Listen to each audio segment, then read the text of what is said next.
I hear you, sis. I hear you. But it truly is a whole lot deeper than this. When you think about all of the harassment, the stalking, the attacks that went against Dr. Claudine Gay by people on the right, do you really believe that those people care about plagiarism? The other excuse that they use is anti Semitism.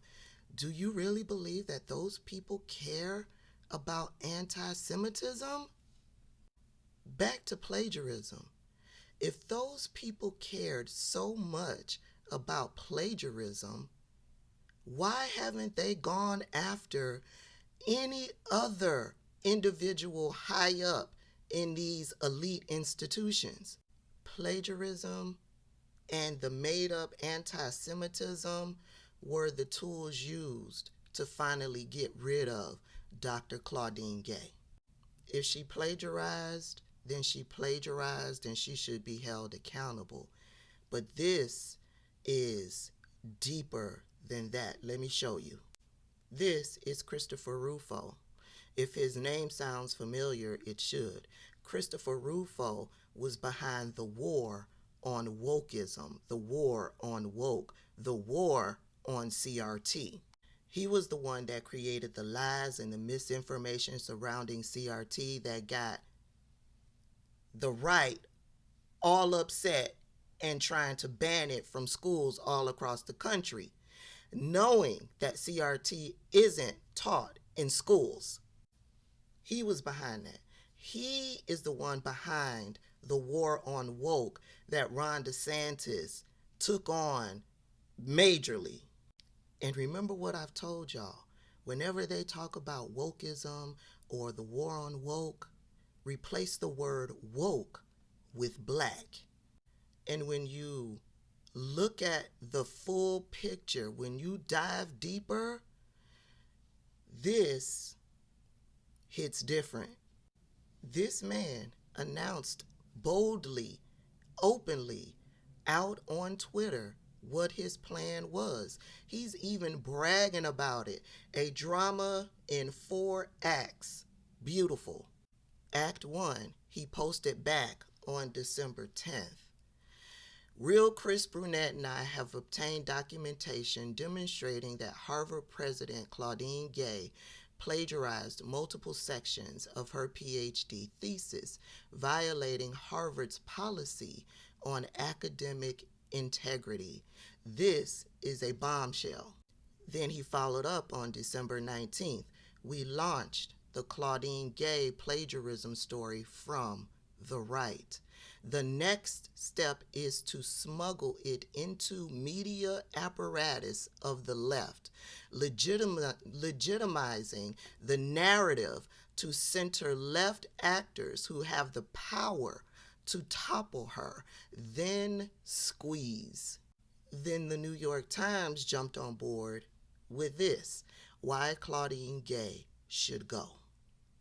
And now they're celebrating. Harvard President Claudine Gay resigns, shortest tenure in university history. Now let's go back to this snapshot. This is a snapshot from his website. You click the link to his website, this is the first thing that you see. And look at what the motto is.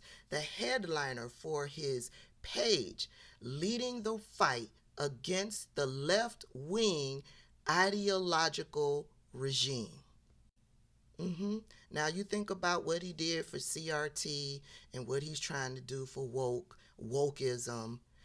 He's using plagiarism and anti-Semitism to take down a black woman at Harvard. Why? Because Harvard invests in diversity, equity, and inclusion. And here is his thoughts on diversity, equity, and inclusion. This is the beginning of the end for DEI in America's institutions. We will expose you, we will outmaneuver you, and we will not stop fighting until we have restored colorblind equality in our great nation. When has colorblind equality ever existed in this nation? He boldly talks about what his plan is. Precisely my objective: shift the window and shift the incentives to that the reasonable middle can reassert itself against the racialist left. He retweeted this one when Rufo said that half of his family members are Gramscian Marxists locked up in Italian penitentiaries for trying to overthrow the post-war liberal government there. That is when I knew he would be effective. And this is how he describes Claudine Gay's resignation. Scalped. Harvard president Claudine Gay resigns. He retweeted this: diversity, equity, and inclusion is how the corrupt and mediocre protect their interests and defend the indefensible. The whole rotten apparatus has got to go. They view us, black people, as second-class citizens.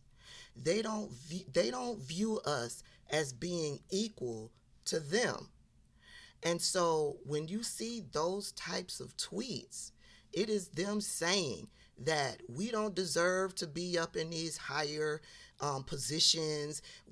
We had to have gotten there because of diversity, equity, and inclusion, not because people are trying, or universities or corporations are trying to bring in those who are equal to be more inclusive, so that we can diversify our thought processes and how we take a look at things on different levels. That's not how they look at it. They look at it as the same way they look at affirmative action.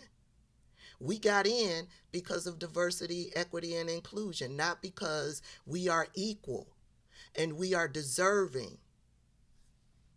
This is another tweet he retweeted on his page.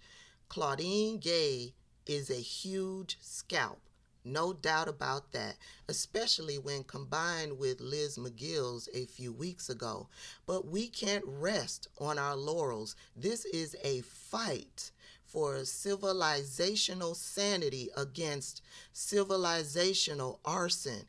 We can't stop until the DEI cancer is fully eliminated. So this is just one more step in their diabolical plan in eliminating black people from higher positions. They want us to completely fade away and to truly become second-class citizens. The state of Florida has already removed DEI from its campuses down in the state of Florida. Texas is in the process of doing the same. I believe there's other Republican states that are also doing this. So they remove Black history from schools, right? They're banning books. He's also a part of that. Christopher Rufo, he's also a part of with the Moms for Liberty Brigade. Yeah, this is their plan, right? And that all, I'm not voting for Joe Biden, genocide Joe, all of that is wrapped up into this. All of it. They are hitting us from several different angles. The 7 mountains mandate that I have spoken of on more than one occasion. And until everybody wakes up, this will continue to succeed.